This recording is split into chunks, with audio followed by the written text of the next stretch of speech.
And I'm just going to hand it right over. As I mentioned before, Millee Tibbs is our guest tonight, and she is one of the three artists in our current exhibition, Surreal Geometries, which is on view till this coming Sunday. So with that, I'm going to turn it over to Millee.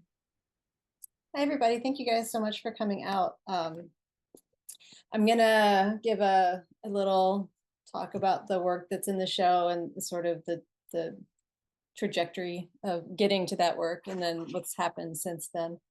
So let me get my presentation up. And just a smidgen about myself while I'm doing that is I live here in Detroit, which maybe you can't tell from my immediate environment, but it is Detroit outside the window. And I'm a professor at Wayne State University, where I teach photography and run the photo program. So the work that I've been doing for the last 15 years or so has really dealt with three things. And one is the material properties of photography, the illusionistic qualities of the photographic image, and overly familiar or cliche imagery. And after working this for like 15 years, I finally wrote a sentence. I have an elevator pitch for what I do. I'm going to read you that sentence. I use the materiality of the photographic process to disrupt its illusionistic qualities and destabilize overly familiar imagery, specifically iconic landscape representations. All right. I'm going to start here with some very old work that I made when I was in grad school, because it kind of it taught me a lot about the things that I'm interested in that continue to be interesting to me. And also, it was sort of my first foray into landscape, but I didn't realize it at the time, because when I started, really making images, I was really interested in self-portraiture. So I hope that you can read the text on the image on your screens, but it says self-portrait behind a rock. So these images are presented, with the photograph, and then they've got the white border around them, and then there's a little text. And I've always been very interested in the truth value of photography. I think that it's one of its most problematic characteristics, and why it is such a fascinating medium is because it presents the world the way that we see it. And because it looks like the world that we know, it feels like knowledge. And that sometimes is true. And then sometimes it's, it can perpetuate stereotypes, and it can be really harmful. So it's been an interest of mine to sort of investigate that nature of photography and what we bring to it, what our expectations of the image are. And often I think we expect that what we see is what we know. And so I was interested in making work where there was just a slight misalignment of what we see and what is the subject of the image. And so I have these images that are paired with text that point to something that's not immediately visible in the photograph. And normally when you have text and image, those two things work in collusion. They work in parallel. To the photograph would either illustrate the text, or the text would explain the photograph. And here, while they're not necessarily in contradiction to each other, they tell a story together that I don't think would be immediately evident. So with these images, this one is my favorite of all time. It's a self-portrait in the fog. I'm pointing to what is not visible in the photograph, but is inherent inside of it. But what I was also doing at the same time, which I wasn't thinking about, as I was making landscape photographs, I was actually much more interested in thinking about the body, thinking about absence and presence, and all those things that I just mentioned. And it wasn't until I started working with landscape much more directly that I was like, oh my God, look at these photographs of landscapes. And I remember even when I was in grad school and making this work that I had this professor, did he tell me? I was like a doll, a doll, Ansel Adams or something. So this was all from 2005, which is now 20 years ago. Holy cow.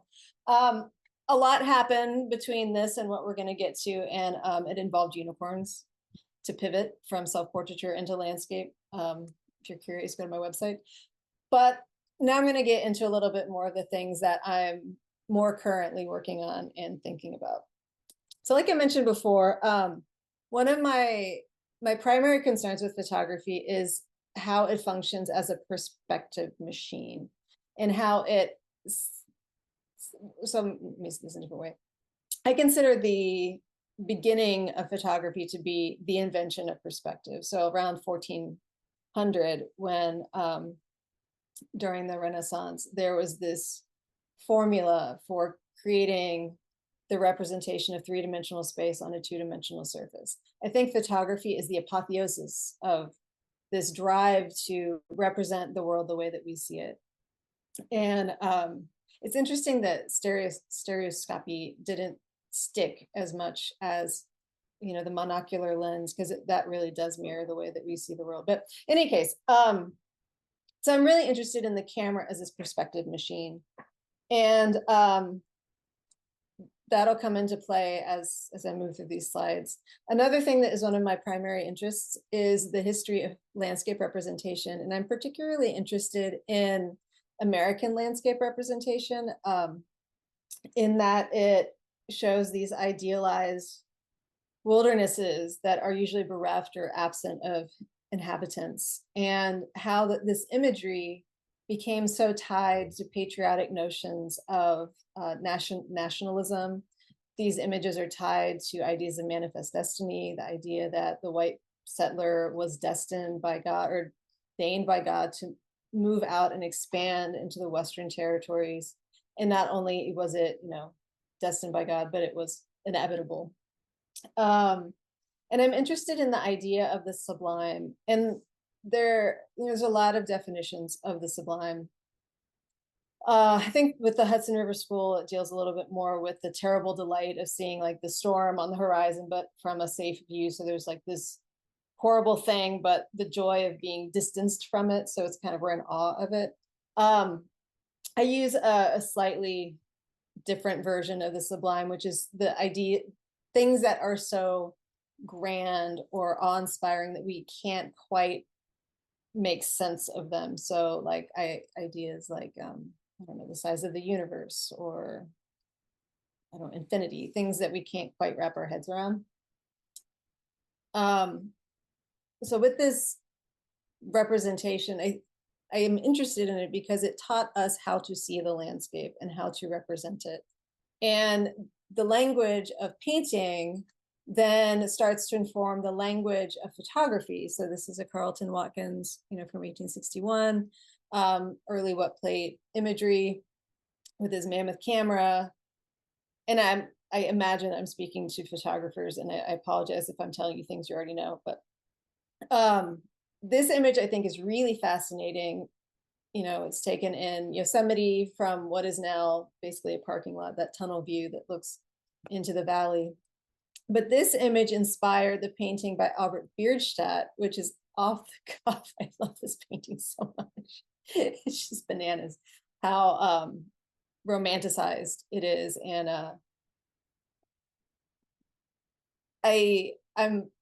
I'm interested in that back and forth of painting informing how photography looks, and then photography inspiring these I'm going to call it outlandish, it's beautiful but insane paintings.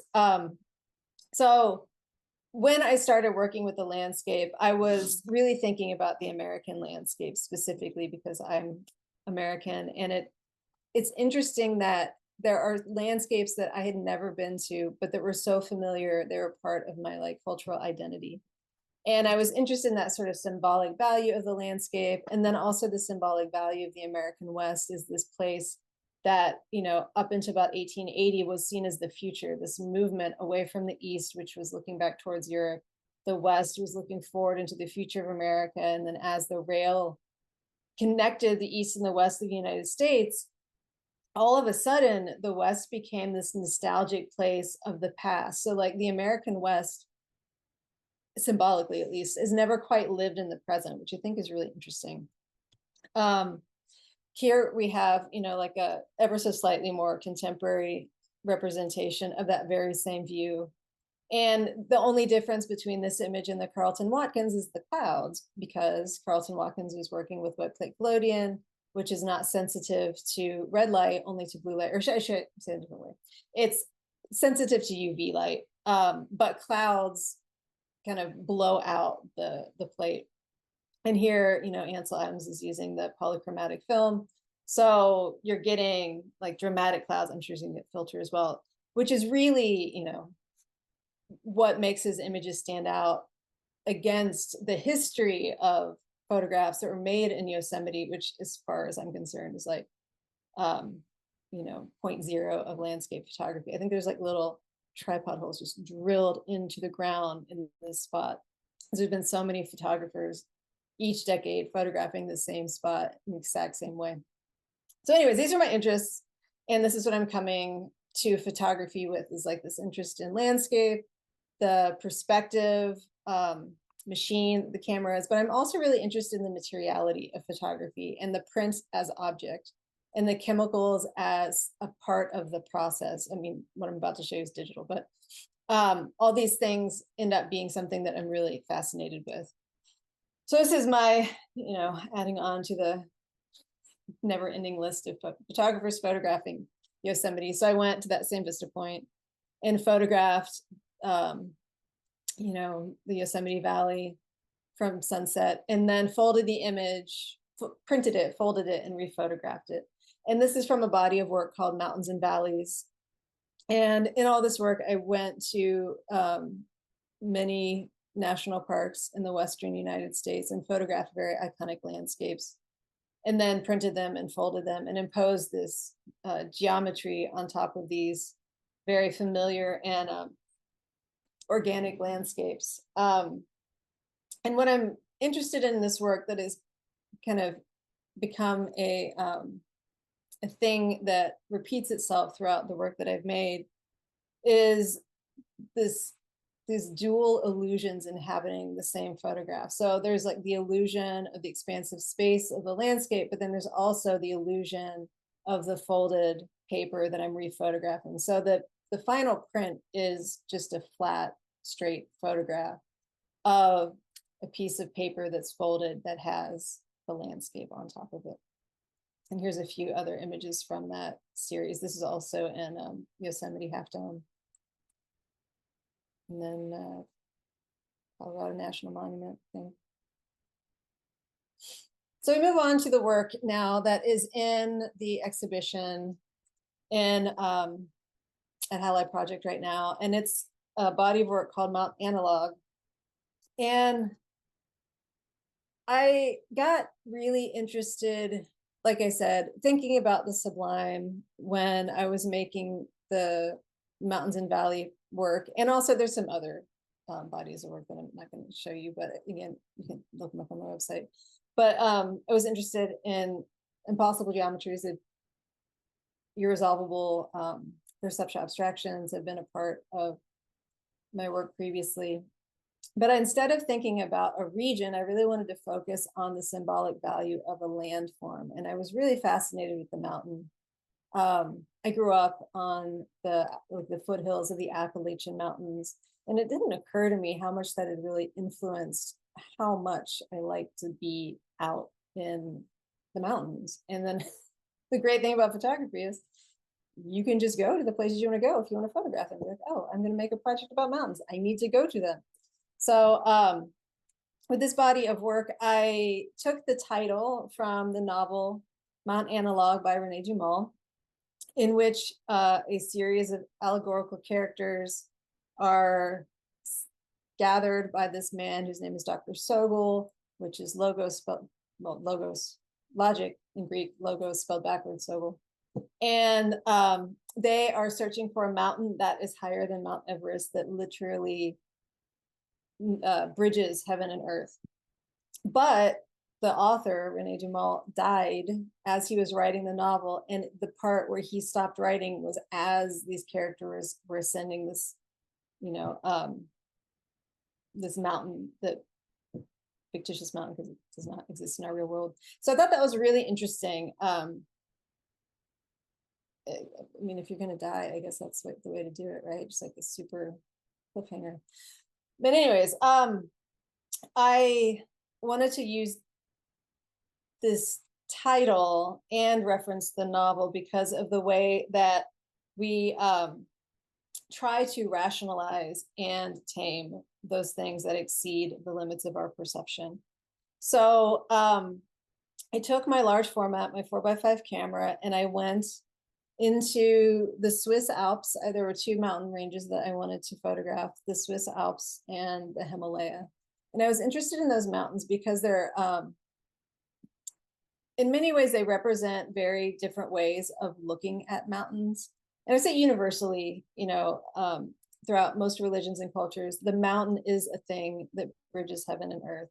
It is a space of transformation. It is a space of perspective. We go up, we see, and we gain perspective. However, in the West, for a very long time, up until people really started to endeavor in mountaineering, the mountain was seen as this kind of a place of terror. There's scary stories about witches and dragons and whatever that live in the mountains. So it was a scary place. It wasn't a place of serenity. Whereas in the East, the mountain is like a living God. And, Mount Everest, which is called Chomolungma in Tibetan, or Sagarmatha in Nepali, means like the lungs of the earth. It's this like sacred space. So I was interested in the way that we culturally attribute meaning to these different spaces. So the first two trips I took were to the Alps with my big camera, and I trekked on the first trip from Mont Blanc in France to the Matterhorn, which is the mountain that we're looking at right now. And I photographed different peaks, and I came back and wasn't quite sure what I was going to do with these images, but I knew I wanted to work in the darkroom.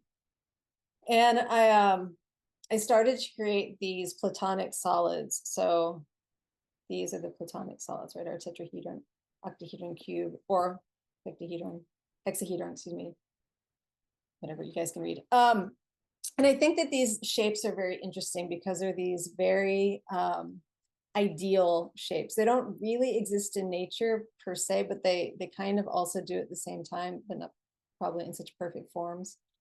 And it seemed to me like the ideal way to have this conversation between idealism and maybe also the romanticness that we attribute to these landscapes. So I made these masks. So all of the work from this series is made in the darkroom, making masks that I remove to add exposure to the image. So in short, these are just fancy test strips. That's all there. So I made these images from the different, like sort of the 5 major peaks that I passed by on the trek. And this is sort of the jumping off point for this series. And then I got really interested in like, okay, so if I'm, thinking about dimensionality and going, like the camera takes 3 dimensions and flattens it onto 2 dimensions, like, would it be possible to work with the 4th dimension? And I was thinking about the tesseract, which is the 4th dimensional representation of a cube. So we have, our point, line, square, cube, and then the tesseract, which, what a great name, huh? We go from like cube to tesseract, I don't know. But as I was looking at the way that these tesseracts are represented in 2 dimensions, I was starting to notice that there are all these different shapes that are kind of embedded inside of them. And I get really fascinated with these shapes. And this will pop up again in a later series, but for Mount Analog, I took this image of a glacier and made this kind of, I call them quadrupix, tetrapix, like a 4-part image with these different bits of the tesseract, or as I sometimes call it, the deconstructed tesseract. There's only 1 image in color in this series, and it's also analog. I took a black and white negative and used the different color, yellow and magenta color combinations to create this sort of rainbow grid of the yellow magenta filters. So as I was working, I became increasingly interested in perceptual abstraction or kinetic images. And the Necker cube, I think, is maybe the most straightforward way to think about this. So, if you look at the cube, maybe this little corner is closest to us, but then all we have to do is like shift our perspective. The image doesn't change. And then this little corner gets closer to us. And I'm really fascinated with how a still image can have inside of it this kinetic element to it. And I felt like this also is sort of parallel the idea of the sublime as this thing that's like so big that it can't be contained. And I didn't read off that first slide, but maybe you guys did. I'm really interested in the paradox of photography and the sublime. Like with a photograph, you can only have what's in front of the image if you're a lens-based photography, I should say. And with the idea of the sublime, it's so big, so great, so awe-inspiring that you can't even like, perceive it. So how does photography and the sublime kind of meet? And I felt like, ooh, I feel like they could meet potentially in the realm of op art, where without the image doing any work, our perceptions of it shift. So I started looking at the op artists from the 70s, or in this case, the 90s, and I got really interested in these impossible, I call them impossible geometries, perceptual abstractions. And I was thinking about how I could incorporate these into my darkroom images. So I started with this little Mobius strip. And one of the things, I don't know how many of these slides I put the title on, but when I was working on this work, I was at McDowell, and one of the other artists there was a poet, and he also was really into mountaineering. And I'm particularly bad at naming my images. So I asked him, I was like, you're really good with words. Would you be interested in like titling this work for me? Oh my God, yes. So not only did he title the work, he wrote like a text for each image that I made for the body of work. And I compiled it into a book that has yet to be published. But if there's publishers out there, publish it. This little guy, God, this took me like 45 minutes just to expose, and I think about a box of paper before I managed to get it like right-ish. Okay.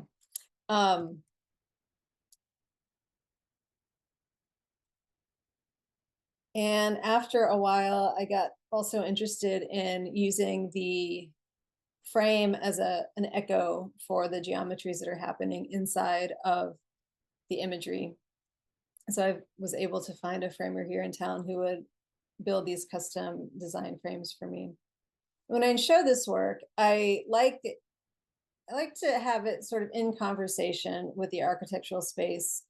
This was the first time it was exhibited in a gallery here in Detroit called Holding House. And, I'm interested in the experience of moving through the exhibition, sort of, it's not paralleling, but at least calling to mind moving through the space that I moved through to make the images. So there's a bit of an encounter with the images.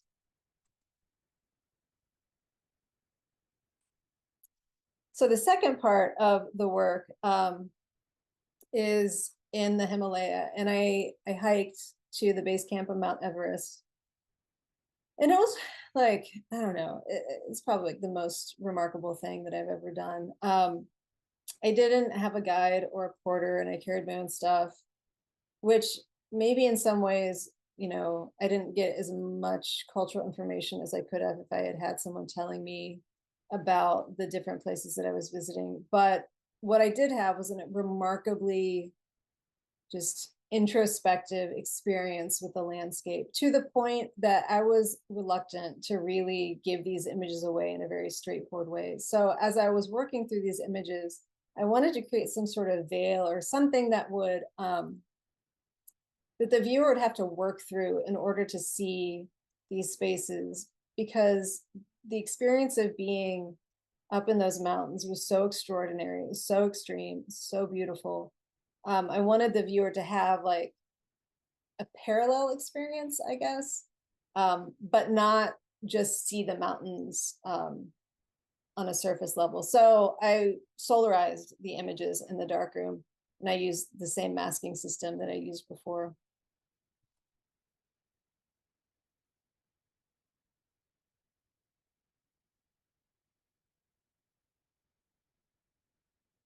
It's fine. We got our little Saigon mark up there. So happy, so pretty. So that leads me to the next body of work that I've been working on for a while, called Alchemical Translations or Desert Sublime Alchemical Translations. This body of work is meant to be sort of a bookend to Mount Analog. So whereas Mount Analog looks at the mountain from this symbolic point of view as this place where one, rises up, ascends to gain perspective. It's a very external facing challenge, be it, the conquest of oneself to travel up the mountain, conquest between nationalities to be the first to conquer the mountain, or just the idea of conquering a mountain in general. They're all sort of external facing, with where the desert is a space of internalization, of introspection and absence. And as it turns out, absence is very difficult to photograph. Mountains are easy to photograph because you put the pointy part in the frame and you're like, oh, I photographed the mountain. I've really been struggling with how to photograph deserts, and arrive at, this conversation that I'm trying to have. And I will say that I have not, I don't feel that I have completed this work at all yet, but this little subcategory, alchemical translations, is something that I made a couple years ago. So again, thinking about the camera as a perspectival machine, I wanted to use the camera kind of backwards. So what I did for this series is I drew my little deconstructed tesseract parts onto the back of the ground glass, and then mapped these coordinates onto the reclining grid over here. And then I drew those shapes and then filled those shapes in with imagery that I had shot in different American deserts. And I'm using specifically images of playas, so dry lake beds.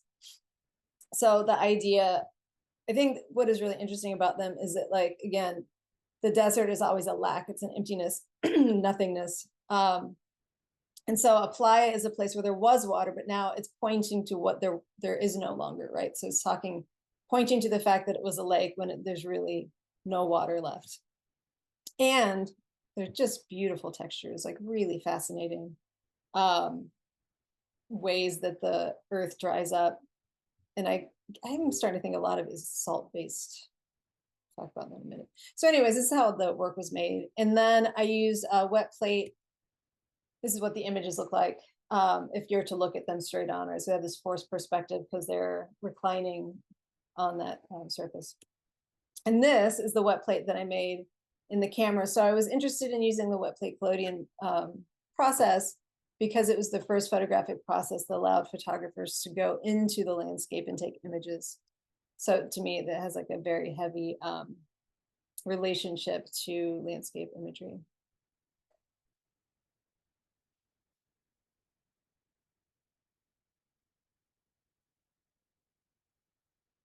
So in these images, I feel like there's three perspectives happening at once. So there's the isometric perspective that I'm drawing in the back of the camera, which is like it's like perspective, but it's not perspectively correct. Everything stays parallel to itself. It's like a diagramming type of perspective. Then there's the forced perspective that is happening through that mapping from the back of the camera onto the reclined surface. And then the third is the convergence, like, traditional idea of perspective where things are converging in space. So here's me with my silver all over my apron, and this is sort of the setup.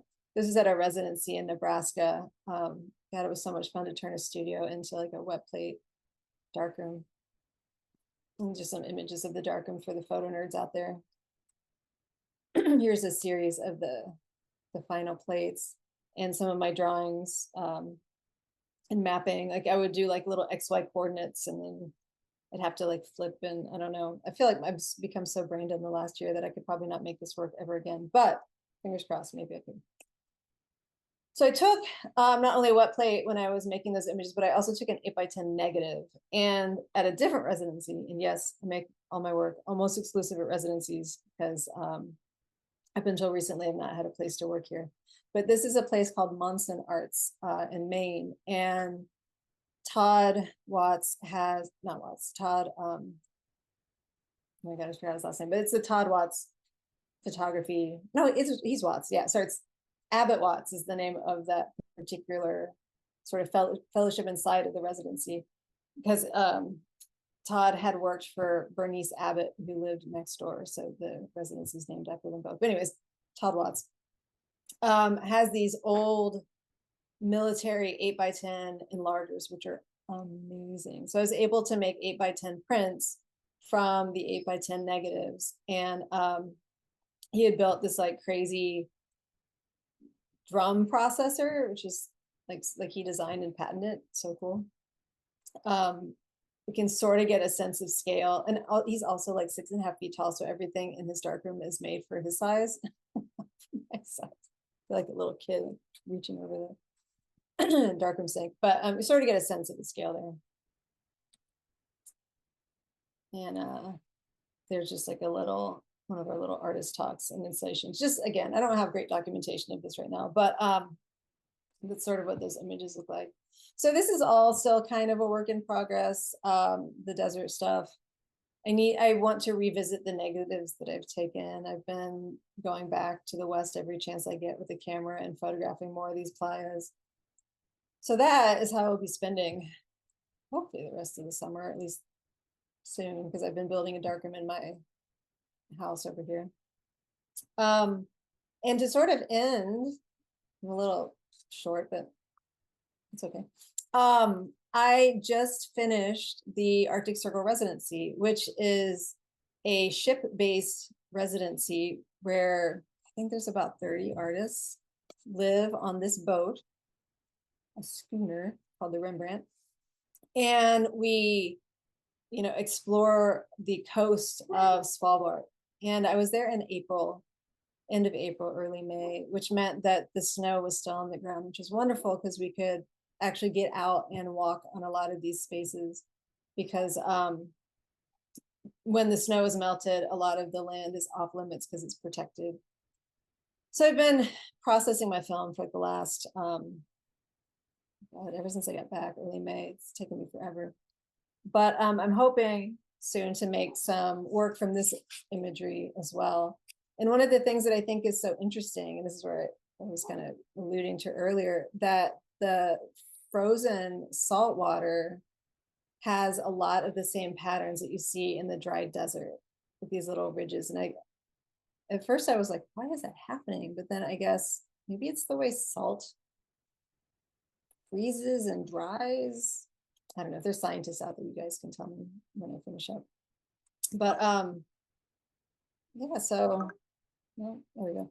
And that's kind of what I've got. Here's just a little fun picture that my camera is really photogenic, and a lot of people were photographing it during the residency. It was great. But this artist, Kai, caught this great moment where there's like teeny tiny me, giant, and the giant face of the glacier we were allowed to go photograph. And I'm not sure if this is the exact photograph that I was making in that moment, but it's close enough. So anyways, that's what I'm up to. And thank you guys so much for taking time to listen to me. If you have any questions, I'd love to answer them. Thanks, Millie. That was a lot of math flashbacks. I know, right? Flashbacks going on in my head. So thank you for doing that. I did want to let you know that you put a call out for publishers, and if you look at the chat, someone did mention that they are an indie publisher and Oh, included their email address in case you wanted to reach out. I absolutely do want to reach out. Thank you. Great. So if anybody else has any questions or comments, you can put them in the chat. There's also a raise hand function with Zoom, so if you have a preference, you want to ask the question with your voice instead of your typing fingers, you can use the raise hand function, and then I can let you turn on your mic and you can ask the question that way. Also, if people have comments rather than questions, you can put them in the chat because I'll get a transcript and I can always share that transcript with Millie after the fact. So, okay. So I'm not sure, do you go by Nicole? Okay, Nicole? You can let me know, but, okay, thank you. So, oh, Nikki, okay, so Nikki, thank you, is wondering if you have any advice when applying to residency programs. And then a secondary question is, what drew you to the focus of and incorporation of shape, space, and perception in your work, i.e. the math stuff? Matthew stuff. Let me answer about the residencies first, and then I'll try to.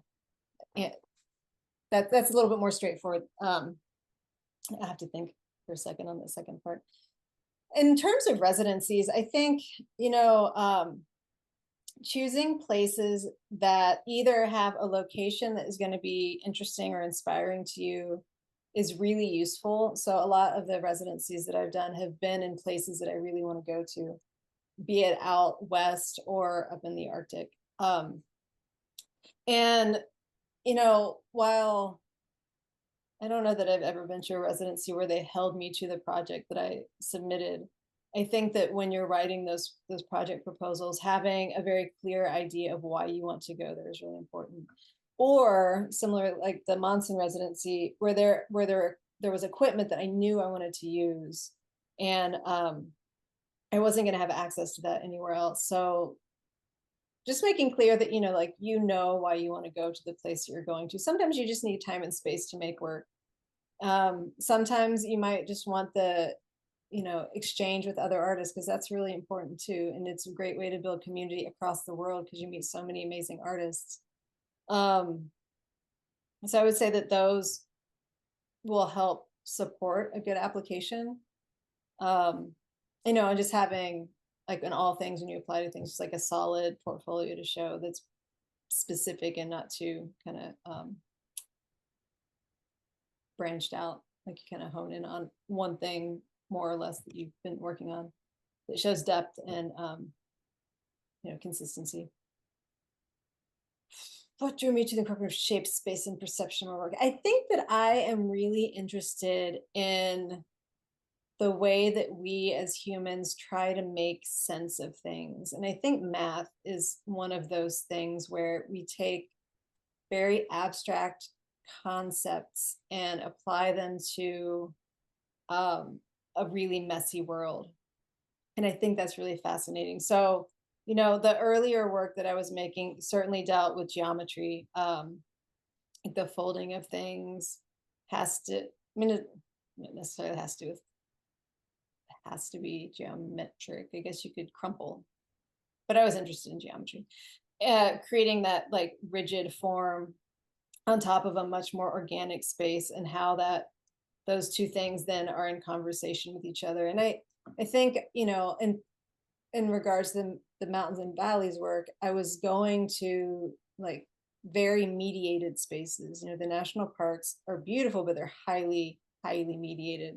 And you're taken on a driving tour, and the scenic overlooks are in very specific spots, like few and far between of people who actually leave those spaces. So you're in a like very controlled environment, unless you really go out into the wilderness, and then it becomes like a different situation. But for the most part, most people are kind of jammed into those spaces. And I'm interested in how they lead us through a tour of the landscape in a really prescribed way, which is very much in line with the way that the Hudson River School painters were painting it, like up, looking out. and everybody's behind you, right? So everybody gets the same experience of emptiness, but behind is like chaos. And oh my God, there were like times where I was elbowing people, get away from a camera, bastards. Nutty. But then you just see like an empty image. So I think that that's where it started. And the I mean, some of my just the might be as dumb as like it's easier to cut straight lines onto paper when I'm making masks as opposed to like circular things. I don't know. When it came to Mount Analog, but you know, I think that there's something really fascinating in the math of photography, because there's so much math in photography, you know, especially analog photography. And then like the math of perspective, the math of gridding and I don't know. I think I just like math, but I don't have to like do it right. Well, more power to you for doing the math. Trying Um, okay. I hope that answered your question, Nikki. And if anybody else has any math or non-math related questions, feel free to put them in the chat.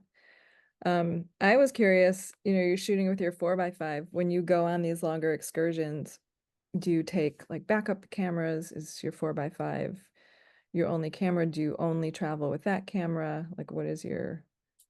Yeah, and all the Mount Analog work, that was my only camera. I had a cell phone. And I somehow managed to actually delete all the cell phone photographs that I took of these places. I know. I told my students, I was like, back it up. And then I thought I'd backed it up, and what I'd done was not back it up. And then I erased it. Anyways, hard lesson learned. But yeah, on those trips, I only took the 4x5 and I don't know, maybe 4 film holders. I've got like a changing tent, kind of a whole setup. I got it whittled down pretty small. For the Arctic trip, I took my 8x10 also and a digital camera because I knew that that was going to be something I wasn't going to be able to go back to. That's a pretty special trip. So I wanted to make sure that I had all my bases covered. And I'm glad I did, because everything that could possibly have gone wrong so far has gone wrong, to the point at which, I think I might have told you this, Dale, I bought some Kodak film, some T-Max sheet film, sealed in the packet, and somehow there was some Tri-X in there. And I was talking to the guy at Kodak today, and he's like, that's impossible. I'm like, I hear you. I know why you think that, but I promise you that that is what happened. And it's old and fogged and clearly expired. So yeah, I mean, the things that went wrong on this trip are mind blowing. Anyways, but that, yeah, I did bring all the cameras. Yeah, because I'm wondering about like the functionality too, especially in places like the Arctic. I know people who photograph there who will like, who typically will shoot film or shoot large format, but will take like digital camera to places like that just because of the, I don't know, the difficulty or the challenges that are kind of inherent in needing to either work rapidly or whatever the like constraints are that they have. Mhm. So I find that interesting. Yeah, it was it was it would it was not my ideal mode of working, because we couldn't, because of the potential for polar bears, we could never be alone. We had to be with the guides at all times. And so that really limited what I could photograph, how I could photograph. Sometimes there are things I wanted to photograph, and then there'd just be a half of the residency in the frame, and I'd be like, no, wait until they move.